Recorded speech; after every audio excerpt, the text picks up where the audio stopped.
ગારિયાધારમાંથી કોલાનો જથ્થો ઝડપાયો, 15 લાખ જેટલો મુદ્દામાલ જપ્ત કરવામાં આવ્યો। ગારિયાધાર પોલીસ સ્ટાફ દ્વારા બાતમીના આધારે દરોડો પાડવામાં આવ્યો હતો, જેમાં ન્યૂ રાણીપ બ્રધર્સ નામની દુકાને દરોડો પાડવામાં આવ્યો હતો, જેમાં 15,47,866નો મુદ્દામાલ જપ્ત કરવામાં આવ્યો હતો, જેમાં વગર પાસ પરમિટે આલ્કોહોલિક કોલાની બોટલો રાખી વેચાણ કરતા હોય, જે નશાકારક સિરપ માટે વેચાણ કરતા હોય, જેને લઈને ગુનો દાખલ કરવામાં આવ્યો હતો, જેમાં પોલીસ દ્વારા ખુશાલભાઈ સવજીભાઈ માણિયા રહે ગારિયાધાર, જિગ્નેશભાઈ સવજીભાઈ માણિયા રહે ગારિયાધાર તેમજ જીલન પારેખ રહે પાલીતાણા વિરુદ્ધ ગુનો દાખલ કરવામાં આવ્યો છે। પોલીસે ગુનો દાખલ કરી કાયદેસરની કાર્યવાહી હાથ ધરી છે અને મુદ્દામાલ જપ્ત કરી તપાસ હાથ ધરવામાં આવી છે।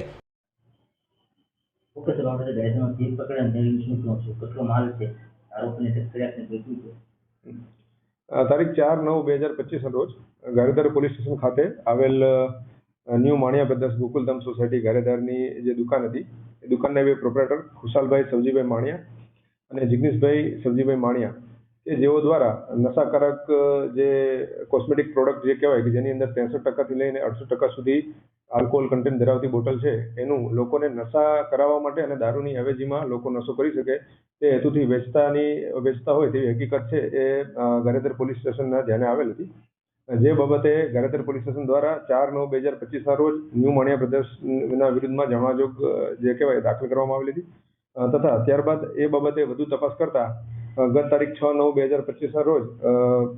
આ જે ન્યૂ માણિયા બ્રધર્સ છે એમના પ્રોપરેટર ખુશાલભાઈ સવજીભાઈ માણિયા તેમજ જિગ્નેશભાઈ સવજીભાઈ માણિયા તેમના રહેઠાણ અને એમની જે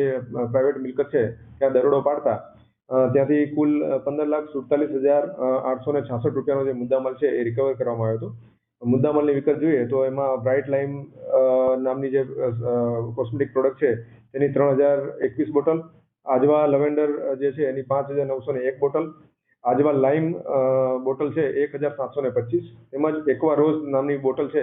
એવી 285, તેમજ 200 લીટર રો ઇથેનોલ જે કહેવાય તે ઝડપી પાડવામાં આવ્યું હતું। સદરુ બાબતે વધુ તપાસ કરતા જાણવા મળેલ કે ખુશાલભાઈ સવજીભાઈ માણિયા તેમજ જિગ્નેશભાઈ સવજીભાઈ માણિયા દ્વારા કોઈપણ જાતના ફૂડ એન્ડ ડ્રગ્સના મેન્યુફેક્ચરિંગ લાયસન્સ વગર અથવા તો અન્ય કોઈપણ પ્રકારના લાયસન્સ વગર આ સમગ્ર જે આલ્કોહોલ કન્ટેન્ટવાળી જે સૌંદર્ય પ્રસાધનની બોટલો છે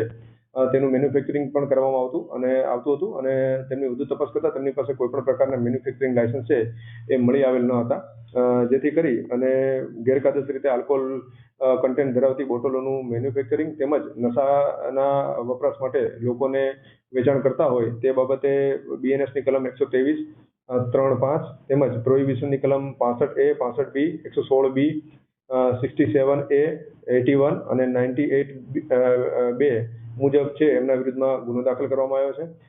જેમાંથી ખુશાલભાઈ સવજીભાઈ માણિયા અને જિગ્નેશભાઈ સવજી માણિયા છે તેમની ધરપકડ કરવામાં આવેલ છે। હાલ જે તપાસ ચાલુ છે, જે ઇથેનોલ ની જે પ્રોડક્ટ છે તે હાલ મુંબઈથી લાવતા હોય તેવી જાણકારી મળી છે, તે બાબતે હાલ તપાસ ચાલુ છે। તેમજ ખુશાલભાઈ અને જિગ્નેશભાઈ દ્વારા જે ન્યૂ માણિયા બ્રધર્સની અંદર અમુક માલ હતો એ પાલીતાણા ખાતે રહેતા જીનલભાઈ પારેખ જે નામના વ્યક્તિ છે તેમની પેઢીમાંથી આ માલ લાવવામાં આવતો હતો।